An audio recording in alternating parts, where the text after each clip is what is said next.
Enfim partimos. Sob a doçura do crepúsculo que se enublara, deixámos o 202. O Grilo e o Anatole seguiam num fiacre atulhado de livros, de estojos, de paletós, de impermeáveis, de travesseiras, de águas minerais, de sacos de couro, de rolos de mantas. E mais atrás um ônibus rangia sob a carga de 23 malas. Ocupámos copiosamente o nosso salão. Eu pus o meu boné de seda, calcei as minhas chinelas. Um silvo varou a noite. Paris lampejou, fulgiu num derradeiro clarão de janelas. Para o sorver, Jacinto ainda se arremessou à portinhola, mas rolávamos já na treva da província. O meu príncipe então recaiu nas almofadas. Que aventuras, Zé Fernandes!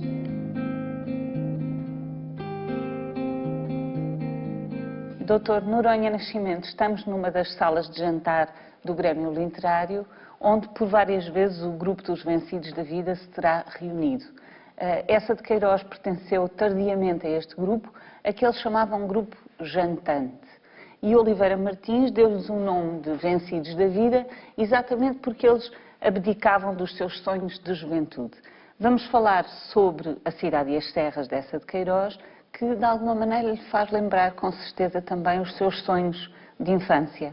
Eu nasci no Porto, mas a família da minha mãe é quase toda da zona do Douro, perto de Tormes e perto da ilustre Casa de Ramires. A família do meu pai é lisboeta. Este foi o triângulo da minha vida, o Douro, o Porto e Lisboa. A memória do Essa é um pouco algo que em toda aquela zona permanece subliminarmente em relação a, não digo a toda a gente, mas a quase toda a gente que tenha um mínimo de cultura. O Essa viveu inicialmente com o avô materno, em relação a quem tem uma ligação afetiva muito intensa, que morre quando ele é pequeno. Talvez daí o avô ser uma figura presente e dominante em muitas obras dele. Como na Cidade e as Serras? Na Cidade e as Serras, Dom Galeão, avô de Jacinto, que ele não conhece, mas que é uma figura marcante, ao contrário do pai, que nem aparece. Magrinho, nem aparece. Exatamente. Pai é Exatamente. Nesse aspecto, o Essa acaba por estabelecer com muita frequência uma relação entre as virtudes típicas do avô com a terra, com o meio rural, o que era habitual nas zonas rurais da época. A Cidade e as Serras, no fundo, situa-se numa época em que Essa faz já, digamos, uma viragem na sua própria escrita. Porque o Essa tem duas fases muito distintas na maneira como ele vê Portugal. Tem uma fase inicial de bengalada, não é? Bengalada. A bengalada do onde ele descreve o país de uma maneira muito ácida. Um país que é uma choldra, onde não vale a pena viver, que é um país atrasado, um país periférico, porque a civilização está no centro da Europa. Na fase final da vida, começa a retornar emocionalmente a Portugal, começa a descrever muito mais a aldeia do que a cidade.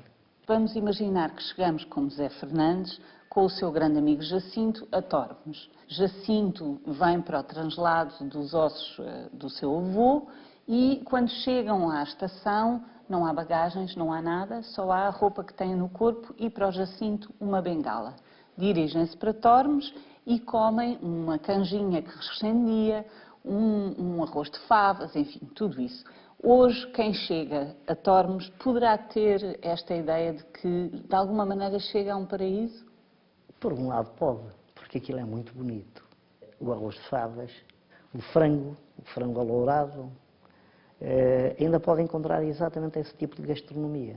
E essa sensação de que se passa para uma outra dimensão também é sentida por si quando regressa a... Claro, e cada vez mais sinto necessidade de, com frequência, com periodicidade, ir lá para me reequilibrar emocionalmente. Hoje, curiosamente, nós ligamos à cidade ora a ideia de progresso, ora a ideia de degradação. E, portanto, o ir, rememorar, reencontrar as referências e as memórias do passado de onde partimos, acaba por ser um pouco um elemento estabilizador da nossa própria emocionalidade. Pensei que me fosse falar da grandiosidade da natureza, numa perspectiva naturalista como a do Essa. Tormes fica, digamos, num mirador, perto do Mirador de Tormes, com uma vista espantosa, digamos, sobre todo o Vale do Rio. E é de cima que nós temos a noção exata da grandiosidade daquilo que dizia Torga, do excesso da natureza.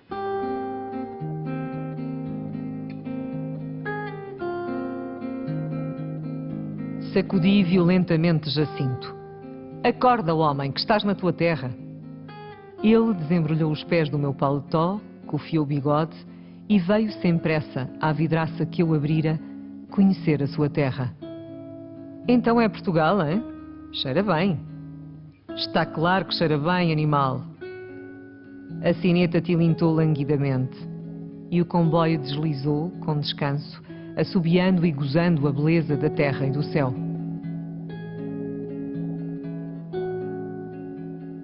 Este percurso entre a cidade e as terras é o percurso de um ciclo de vida de um homem. É talvez o momento em que ele faz um pouco as pazes com o país, revendo, digamos, a imagem que tinha e passando a transmitir uma imagem diferente dele próprio. A visão que ele tinha do país visto de fora, visto de Bristol, ou visto de Paris, ou visto de Havana, e que depois passava por cá, deixa de ser talvez um pouco isso, passa a ser, digamos, um momento em que ele se empenha para que o país deixe de estar ocupado. No conto A Catástrofe, seria o resumo de um romance que ele iria escrever, A Batalha do Caia. E no fundo o que ele diz é muito simplesmente isto, que é, nós passamos a vida, a minha geração passou a vida a dizer mal do país. E fomos para fora, e mesmo os que ficaram cá dentro não fizeram nada. O que é que a minha geração fez pelo país? Nada. E o país foi ocupado pelo estrangeiro, pelo invasor. E eu agora levo o meu filho à janela para ele ver a sentinela do estrangeiro que ocupa o país. Isto é, nós fomos ocupados. E a nossa esperança agora está na geração dos nossos filhos. Ou no interior do país. É esta dualidade de linguagens que essa tem e que na cidade e nas serras já começa a surgir.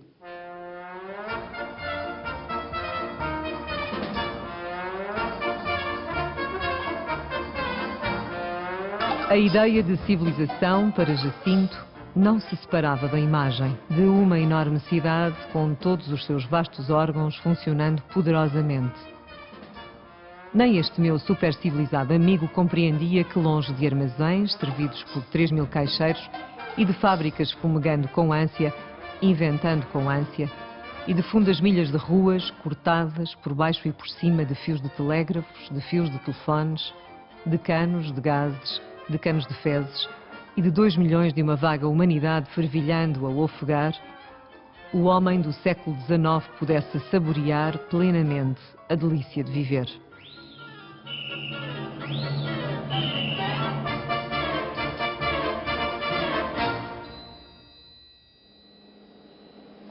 António Costa Pinto, estamos com Jacinto na sua chegada a Tormes. No final do jantar, ele e o seu amigo Zé Fernandes vão fumar um cigarro e observam a noite no campo, nas serras. E então Jacinto diz: na cidade nunca se olham nem lembram os astros por causa dos candeeiros de gás e dos globos de eletricidade. Nós, na verdade, estamos no Museu da Eletricidade e vamos começar por falar da ideia do progresso neste final do século XIX, que é a época do nosso Jacinto e de Zé Fernandes. O final do século XIX é, sem dúvida nenhuma, por um lado, a época daquilo que nós poderíamos chamar a segunda globalização. E, por outro lado, sem dúvida nenhuma, a época de ouro da inovação tecnológica, desta globalização com a eletricidade, com a indústria, com o telégrafo, que dá e acentua uma grande diferenciação entre o velho mundo rural tradicional e o mundo desta civilização urbana. Esta segunda globalização é, no fundamental, dominada pela Europa e por Paris e por Londres. É, de facto, o mundo da revolução positivista. É o mundo que, num certo sentido, aponta para um ideal de progresso que só se vai esgotar, se quisermos, com a Primeira Guerra Mundial. O museu onde nós nos encontramos expressa, no caso de Portugal apenas, ainda uma pequeníssima parte desta construção, neste caso, de uma luz técnica que está longe de marcar a sociedade portuguesa e, sobretudo, esse mundo rural a que Eça de Queiroz volta na cidade de As Serras. Jacinto, a quem o seu amigo Zé Fernandes chama o príncipe da Gran Ventura, quando está em Paris, no seu 202 dos Campos Elíseos, defende a teoria de que um homem só é superiormente feliz quando é superiormente civilizado. A súmula de tudo isto estava, de facto, em Paris, centro do mundo. Não é apenas Paris, capital da inovação, não é apenas Paris, capital da civilização.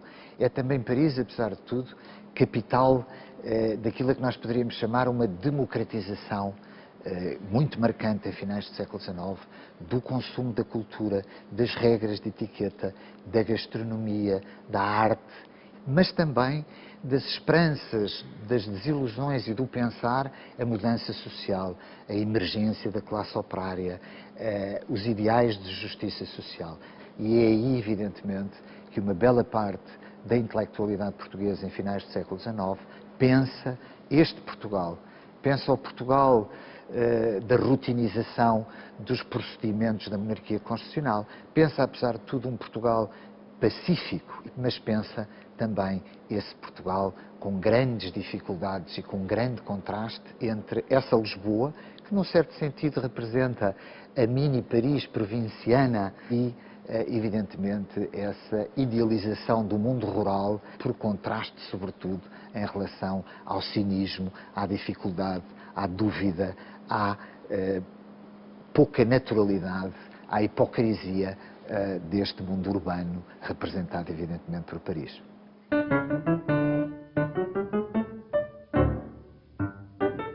Arrastei então por Paris dias de imenso tédio. Oh, senhores, pensava, pois eu não me divertirei nesta deliciosa cidade? Entrará comigo o bolor da velhice? Finalmente abalei uma tarde, depois de lançar da minha janela sobre o boulevard as minhas despedidas à cidade. Pois, adeusinho, até nunca mais. Na lama do teu vício e na poeira da tua vaidade, outra vez não me pilhas. O que tens de bom, que é o teu gênio elegante e claro, lá o receberei na serra pelo correio. Adeusinho. Na verdade, ele diz-nos o seguinte, ele diz-nos que é francês. Os meus romances, no fundo, são franceses, como eu sou, em quase tudo um francês. Exceto num fundo sincero de tristeza lírica, que é característica portuguesa, num gosto depravado pelo fadinho e no justo amor pelo bacalhau de cebolada. Em tudo mais, um francês da província. Mas, António, o que eu acho que se sente ainda na cidade e as serras é que ele tem um lado intimista e sentimental que não rima com França. Eça de Queiroz representou, no caso português talvez, o escritor que melhor caracterizou todas as contradições de uma sociedade periférica em vias de modernização. Eça de Queiroz, neste seu regresso, entre aspas, na cidade de As Serras, é sem dúvida nenhuma a tentativa de encontrar no velho Portugal rural um ideal tipo de uma sociedade rural onde... De um paraíso perdido, de algo que ficou Exatamente. Imaculado. Onde notáveis rurais coabitam com a natureza e com uma estrutura social que, apesar de tudo, não representa a miséria da sociedade industrial e a grande diferença social que nós encontramos nos polos mais modernos dessa segunda globalização. É esse contraste entre o Portugal rural e o Portugal urbano, o Portugal tradicional e aquilo que pensa o progresso, o Portugal das élites burguesas e aqueles que já pensam inclusivamente no socialismo e têm as suas primeiras desilusões com o socialismo, o Portugal que pensa a república moderna em relação à monarquia, é um pouco esse Portugal muito contraditório que essa caracteriza com traços de grande genialidade. E que podemos dizer que está simbolizado em Jacinto. Jacinto e José Fernandes, exatamente, simbolizam, sem dúvida nenhuma, estas contradições, esses movimentos, essa idealização desse Portugal rural que, ao contrário do que pensava Jacinto, não cheira bem, não tem luz técnica, é atravessada pela doença, é atravessada pelo analfabetismo, um mundo paternalista, um mundo sem tensão, um mundo idílico, digamos assim. esse Portugal cheira bem na tipificação da elite intelectual, mas efetivamente não cheira tão bem na realidade social.